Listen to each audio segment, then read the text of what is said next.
Phones changed boredom forever because they changed what boredom even means.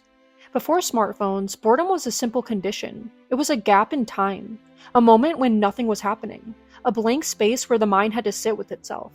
People experienced boredom as a natural pause, something that happened when there was no immediate activity. You waited in line, you sat in a waiting room, you rode in a car, you stood in a hallway, you were stuck somewhere with nothing to do. Boredom was often viewed as a minor inconvenience, something to endure until the next life event or the next conversation. It was a normal part of life, and for many people, it was even useful. Boredom forced the mind to wander, and wandering could lead to creativity. It gave people a chance to think, to daydream, to remember, to plan, to reflect. Some of the greatest ideas in history came from moments of quiet, unstructured time. But then, phones became more than phones. They stopped being devices meant for calling and started becoming small, constant gateways to the world. First came simple mobile phones that allowed people to talk without being tied to a landline. That alone began to change how people experienced downtime. Waiting for someone no longer meant staring at the walls. It meant calling a friend, checking the time, or sending a quick message. But the real transformation happened with smartphones, which turned boredom into a problem that could be solved instantly. A smartphone is not just a distraction, it's a tool that offers infinite options, and that infinite choice changed how people think about time.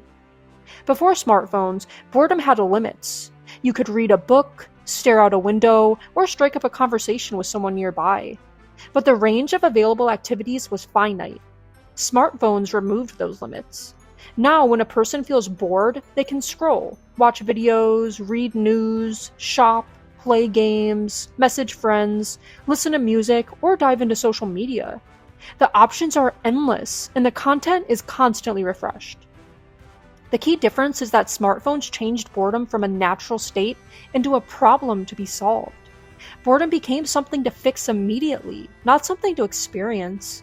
That shift has had deep psychological effects. When a person never experiences boredom, they never practice the skill of sitting with their thoughts. They never develop the ability to tolerate discomfort. This may sound minor, but it does have real consequences. Boredom is linked to a self-control and guidance. Without it, people can become restless, impulsive, and dependent on constant stimulation. Smartphones have made it easy to avoid boredom, and that avoidance has changed how people behave. Another way phones changed boredom forever is by changing the meaning of free time. Before smartphones, free time was often time spent doing something physical, social, or creative. People filled free time with hobbies, sports, reading, or simply being with others. Free time had structure and purpose. Smartphones have turned free time into a constant state of partial attention. Even when people are physically present in a room with others, they can be mentally elsewhere, scrolling through feeds. The phone creates a parallel world that competes with real life. This has changed how people socialize. Boredom used to be an invitation to connect. If you were bored in a group, you might start a conversation, tell a story, or make a joke. Smartphones offer a different option. Instead of engaging with the people around you, you can retreat into your phone. This can reduce face-to-face interaction and weaken social bonds. It can also create a kind of loneliness that feels strange because the person is never truly alone. They're always connected, but not always present. The phone has also changed boredom by making it more public. In the past, boredom was private. It happened inside a person's mind. But now, boredom can be shared instantly. Someone can post about being bored, and within seconds they receive comments, likes, or suggestions. This changes the social meaning of boredom. It becomes a performance, a signal that the person is available or seeking attention. The act of being bored can become a way to connect with others, but it can also become a way to ask for validation. This changes how people understand their own feelings. Boredom is no longer just an internal state, it's a social message. Smartphones also changed boredom by altering the speed of gratification. Before smartphones, the rewards for boredom were low. You had to wait for the next thing to happen. But smartphones provide immediate feedback. A person can scroll and instantly find something interesting. This constant quick reward trains the brain to expect instant stimulation. Over time, this can reduce tolerance for slower, deeper experiences. People may find it harder to enjoy a long book, a slow conversation, or a quiet moment. The brain becomes accustomed to rapid content changes and constant novelty. This is why many people feel restless when they try to unplug. The phone has trained them to seek constant input.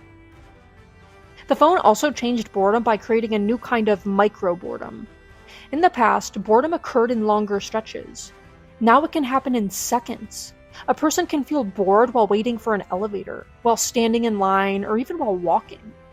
The phone allows them to fill these micro moments, which means they rarely experience boredom in its original form. The result is that the mind is rarely left alone. This constant stimulation can be exhausting, even if it feels pleasurable in the moment. People can become addicted to that feeling of being entertained, and when the phone is not available, they may feel anxious or unsettled. Another important change is how phones changed boredom for children and teenagers. Growing up with smartphones means growing up with constant access to entertainment. This changes how young people learn to cope with unstructured time. In the past, children had to create their own entertainment. They played outside, invented games, or explored their surroundings. Boredom was a catalyst for imagination. Now, when children feel bored, they can immediately access games, videos, and social media. This reduces the need to create. It can also reduce the development of problem-solving skills that come from having to entertain oneself. Some argue that this shift is changing creativity. Not because smartphones remove creativity, but because they change the conditions under which creativity develops. The phone offers easy stimulation, which can make the brain less motivated to generate its own ideas. This is not to say that smartphones are entirely negative. They also provide new forms of creativity, connection, and learning. But they have undeniably changed the experience of boredom. Another way phones changed boredom is by changing how people perceive waiting. Waiting used to be a period of time to fill. Now, waiting is an opportunity. People expect to use that time for something productive or entertaining. This changes patience. It also changes how people value time.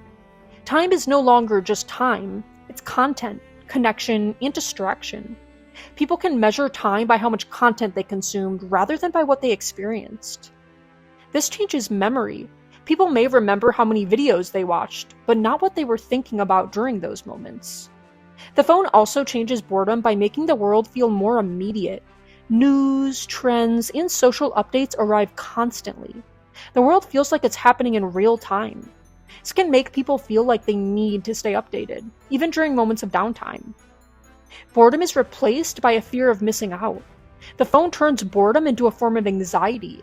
People worry that if they're not constantly connected, they'll miss out on something important. This is a major shift. Boredom used to be a neutral state. Now it's often a negative one.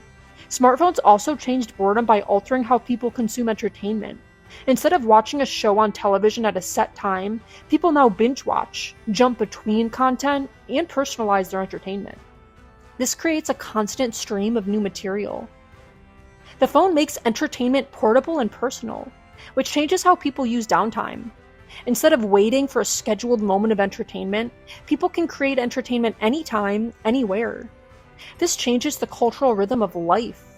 It removes the shared experience of watching the same show at the same time.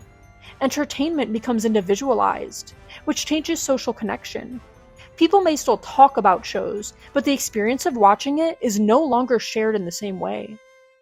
The phone also changed boredom by making the mind more fragmented. Constant notifications, quick videos, and endless scrolling train the brain to shift attention rapidly. This can reduce the ability to focus deeply. Boredom, in its original form, requires sustained attention to nothing. The phone interrupts that. It prevents the mind from settling. This can affect concentration in other areas, like work or school. The brain becomes used to constant switching, which makes slow, focused tasks feel more difficult. Smartphones also changed boredom by altering the relationships between loneliness and entertainment. In the past, loneliness and boredom were often linked. People who were alone could feel bored, and they had to find ways to cope. Smartphones have changed this by offering constant company through social media, messaging, and content. People can be alone without feeling alone. This can be comforting, but it can also prevent people from learning how to be comfortable with solitude. Solitude is different from loneliness. Solitude can be peaceful. Loneliness can be painful. Smartphones blur the line between the two because they offer a way to escape loneliness without addressing it. Another way phones changed boredom is by turning it into a performance. People often use their phones to show that they are busy, entertained, or connected. Posting about a new video, sharing a meme, or sending a message can be a way of signaling that you are not bored. In this sense, boredom becomes something to hide. The phone creates a social pressure to appear constantly engaged. This can make people feel guilty when they are not entertaining themselves. It can also change how people experience downtime.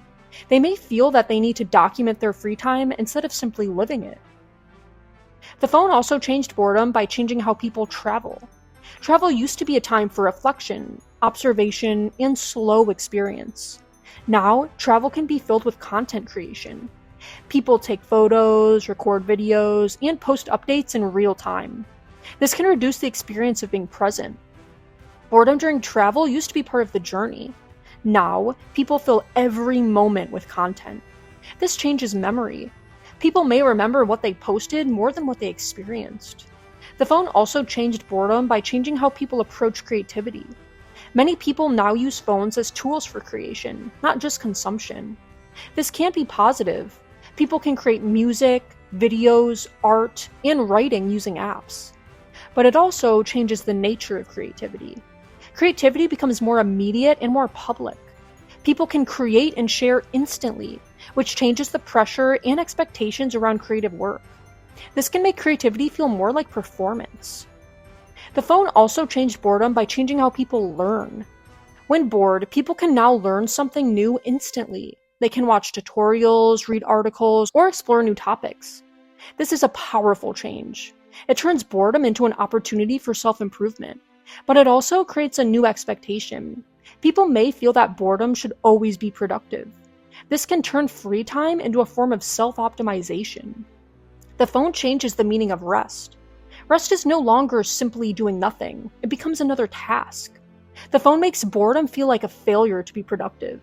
This changes mental health. People may feel guilty for resting, which can increase stress. The phone also changed boredom by changing how people consume news. Boredom used to be a time when people could daydream. Now it can be a time when people scroll through headlines, often negative or alarming. This can increase anxiety. The phone turns boredom into a constant stream of information, and not all of it's healthy. The phone also changed boredom by changing how we experience music. Before smartphones, music was something you listened to in specific settings. Now, music is always available. People can fill every movement with sound. This can be comforting, but it also can prevent silence. Silence is a form of boredom. Silence allows the mind to reset. The phone removes silence. This changes how people think. It changes how people feel. Another major shift is how phones changed boredom in social situations. In the past, people were more likely to talk when they were bored. Now, they often turn to their phones. This can reduce the development of social skills, and it can also change how relationships develop. Conversations become shorter and more fragmented. People may feel less comfortable with silence in a group. The phone makes silence feel like a problem that needs to be fixed. This changes the rhythm of social interaction. The phone also changed boredom by changing how people define privacy.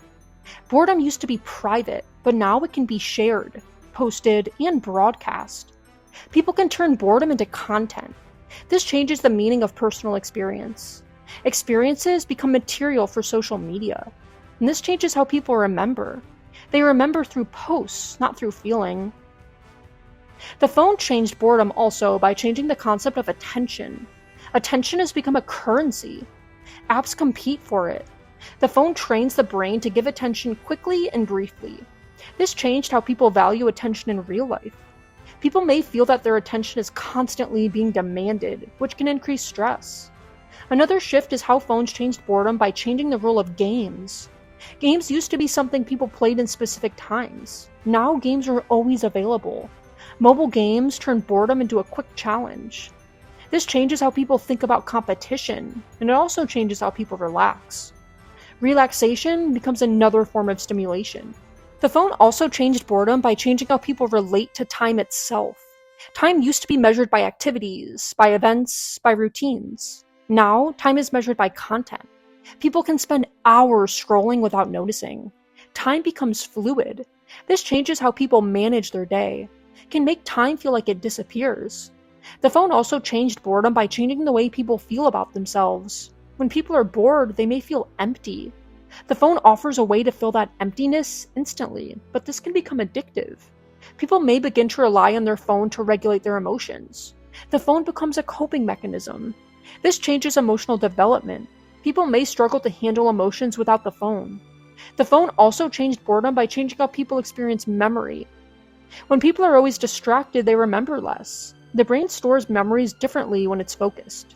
Constant phone use can reduce deep memory formation, and this changes how people remember their lives. People may have more images, but fewer deep memories. Phones also changed how people experience identity. Social media allows people to curate their identity constantly. Boredom can become a time to refine that identity. This changes how people view themselves. They may feel pressure to always be interesting. The phone changes the meaning of self. And finally, phones changed boredom by changing how people view the future. Before smartphones, boredom allowed the mind to think about the future, to plan, to imagine. Now the phone fills that space with immediate content. This can reduce long-term thinking, and can reduce planning, and it can also reduce imagination. Boredom used to be a door to creativity. The phone closes that door. Phones changed boredom forever by turning it into a problem that must be solved instantly, by making free time a constant state of partial attention, and by changing how people relate to themselves and the world. Smartphones removed silence, slowed down patience, and made distraction the default. Boredom is no longer a natural pause. It is now a state people avoid at all costs. The result is a culture where the mind rarely rests, where attention is constantly being sold, and where people struggle to be alone with their thoughts. The phone did not just change boredom, it changed the human experience of time itself, and that change is still unfolding. Like, comment, and subscribe for daily history and culture content.